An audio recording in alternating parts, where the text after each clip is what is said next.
Hey everybody, Steve Stine here. I just thought I would help you real quick. I had a couple extra minutes, so I thought I would go live here and show you a couple of things. I get a lot of requests for people asking about how to expand their pentatonics because they play the same scales over and over and over, and I completely understand. Okay, so what I thought I would do is help you a little bit if you're in that situation where you're always kind of playing the same things. One thing that you can do that's really, really cool is expand your pentatonics to add some new and unique sounds to it. Now, what I like to do is I like to teach you some things that are relatively easy to add to just about any circumstance. So we're not going to add notes that can only be used in certain situations or certain styles of music. This is going to be more of a rock and roll blues thing that can be used in, obviously, rock, blues, country, metal, and even to a certain degree jazz, although we're going to kind of stay in that rock blues influence situation. So here's what we're going to do. What we're going to do is we're just going to go to A minor pentatonic, which is at the 5th fret here. And we're just going to use that first position as our template, okay? So hopefully you already know this first position right here. Okay, so what we're going to do is we're going to take that position and we're just going to add a couple of notes to it and expand it a little bit. Now, the whys and the hows we're not going to worry about way too much because I don't have a whole lot of time for this, but I want you to explore the sounds that it creates. So the first thing we're going to do here is we're going to add in the essential blues sound, which is this right here. We're going to go to the 3rd string on the 5th fret, and we're going to do a hammer-on from 5 to 6. And that sound right there is really quintessential to a cool blues. Now, we're going to use this a few different ways, but what I want you to think about is when I move from that 5 to that 6, minor pentatonic, what I'm actually doing is, that 6, if you think about it, is actually part of the A major chord. So it's what we call the major third. So if I was to play the A and then come up here and do this, I get that sound, which sounds pretty cool. Now let me show you a couple things that you can do with this note before we move on to the next thing. The first thing is, when I use that note, I'm always using it as a hammer-on. Now you can actually pick them, but I'm moving forward from 5 to 6. So if I was moving towards the floor here and I was going to use that, I would go. If I was moving towards the ceiling, see how I'm playing the 7 there? Normal pentatonic note. But then I would go, and I'd play that 5 and hammer to the 6. So I have.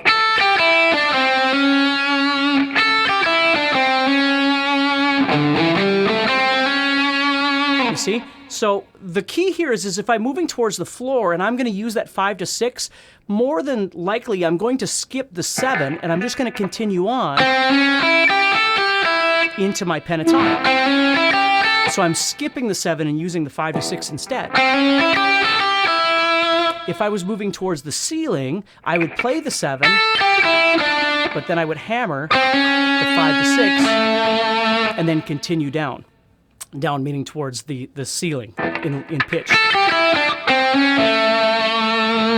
So that's, again, you can use it any way you want. I'm just showing you a couple of ideas of how I tend to use that. So if I was moving, again, toward the floor,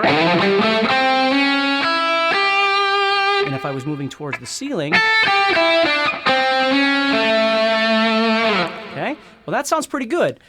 What I tend to do, though, is if I'm going to play this, and then I move to the 2nd string and I play 5 to 8, what I like to add in there is what we call the 6th of the scale. And again, don't worry about that if you don't know what that is, but the major or raised 6 is what I'm using there.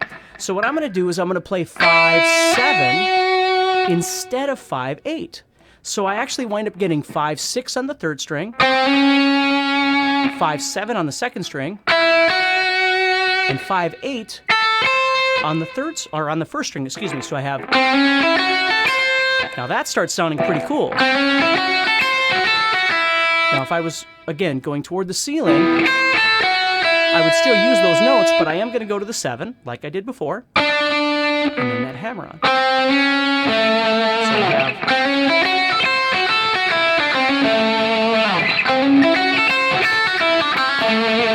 Which sounds pretty cool.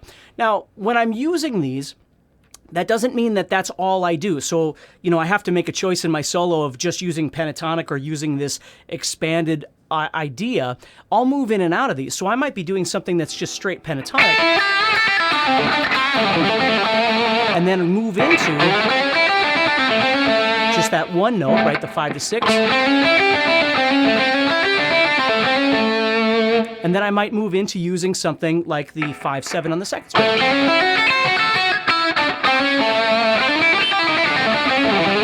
So there's all kinds of really neat things that you can do with this, okay?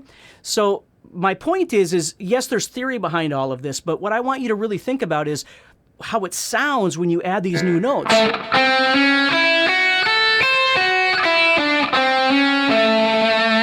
Okay? Now what I like to do as well, let's go to the second string now and explore that a little bit. So I'm doing 5 to 7, and then the first string I have 5 to 8, which is perfect. We'll stay with that for now. So I'm going... Now, I want you to, when you practice this, I want you just to try this. You're going to go 5 to 7, 5 to 8. And then I'm going to go back to the 7. And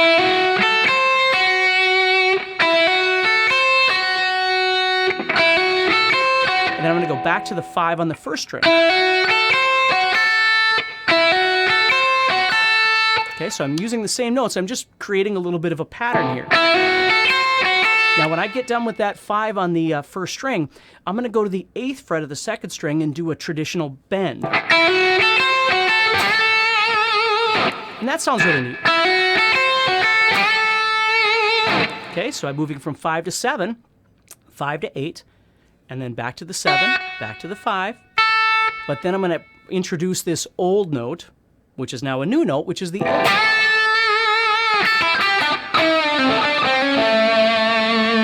So it's a really neat way of being able to kind of add something new and something interesting to what you always tend to do with your pentatonics. Now, you can do this, all over the fretboard in different positions and things like that. But for now, let's just start trying to work on doing something like this. Now, before I have to go, I'm going to give you something else as well. I'm going to give you one other idea.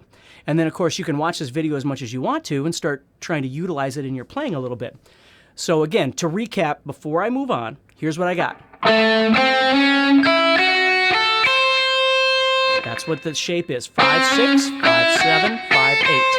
And remember, as I move toward the floor, if I'm using 5 to 6, I skip the 7 oftentimes. Not always, but a lot of the time. And then as I'm moving towards the ceiling, I will play the 7, but then I'll do my 5 to 6 afterward and then move on. And then the other thing is learning how to combine both your traditional minor pentatonic along with this new idea.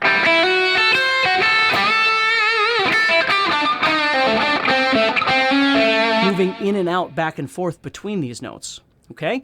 So now what we're going to do is we're going to expand this way just a little bit to give you something else that's kind of fun to do.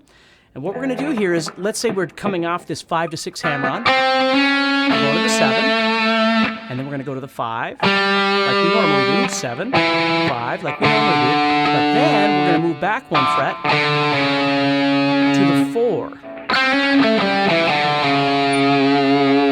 Now, this 4 on the 5th string, this note is actually C sharp, which is just an octave of the 6th fret that you just added in.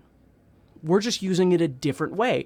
Instead of doing it as a hammer-on from below, which we can do, there's nothing wrong with that, I'm coming into it as a slide from the 5th fret.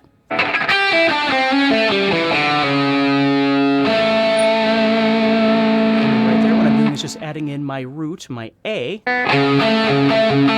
So, and again, I don't have to, but it sounds kind of cool.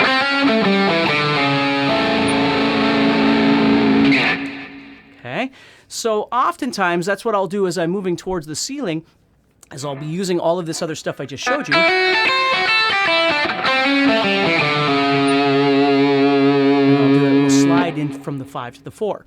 Now, there's a million other things I could show you, and I'm going to start doing some live events like this to try and help you with some different little ideas, and I don't want to give you way too much to use. I'd rather you just take a little bit of what we've talked about and learn how to use it realistically in your playing. That's super important. So don't worry about trying to do way too much. Focus on trying to just change a little bit of something that you're already doing to make it sound a little more interesting, and it's not too much. It's not intimidating, anything like that. You're just expanding some ideas. So you might not use all these notes right away. Maybe you'll get to them, but at least start with something and make something that you're doing a little bit different, a little more unique, so it's fun for your listener, and it's certainly more fun for you. So take care and practice hard, and I'll talk to you soon, okay?